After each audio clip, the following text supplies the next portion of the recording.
Judges chapter 2. The angel of the Lord went up from Gilgal to Bokim and said, I brought you up out of Egypt and led you into the land that I swore to give to your ancestors. I said, I will never break my covenant with you, and you shall not make a covenant with the people of this land, but you shall break down their altars. Yet you have disobeyed me. Why have you done this? And I have also said, I will not drive them out before you. They will become traps for you, and their gods will become snares to you. When the angel of the Lord had spoken these things to all the Israelites, the people wept aloud, and they called that place Bokim. There they offered sacrifices to the Lord. After Joshua had dismissed the Israelites, they went to take possession of the land, each to their own inheritance.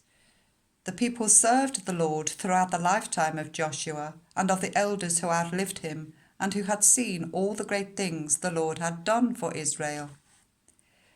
Joshua, son of Nun, the servant of the Lord, died at the age of 110, and they buried him in the land of his inheritance at Timnath-Heres, in the hill country of Ephraim, north of Mount Gaash. After that whole generation had been gathered to their ancestors, another generation grew up, who knew neither the Lord nor what he had done for Israel. Then the Israelites did evil in the eyes of the Lord and served the Baals. They forsook the Lord, the God of their ancestors, who had brought them out of Egypt. They followed and worshipped various gods of the peoples around them. They aroused the Lord's anger because they forsook him and served Baal and the Ashtoreths. In his anger against Israel, the Lord gave them into the hands of raiders who plundered them. He sold them into the hands of their enemies all around, whom they were no longer able to resist. Whenever Israel went out to fight, the hand of the Lord was against them to defeat them, just as he had sworn to them. They were in great distress. Then the Lord raised up judges, who saved them out of the hands of these raiders. Yet they would not listen to their judges, but prostituted themselves to other gods and worshipped them.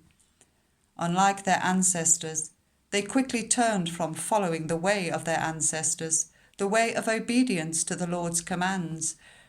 Whenever the Lord raised up a judge for them, he was with the judge and saved them out of the hands of their enemies, as long as the judge lived. For the Lord relented because of their groaning under those who oppressed and afflicted them. But when the judge died, the people returned to ways even more corrupt than those of their ancestors, following other gods and serving and worshipping them.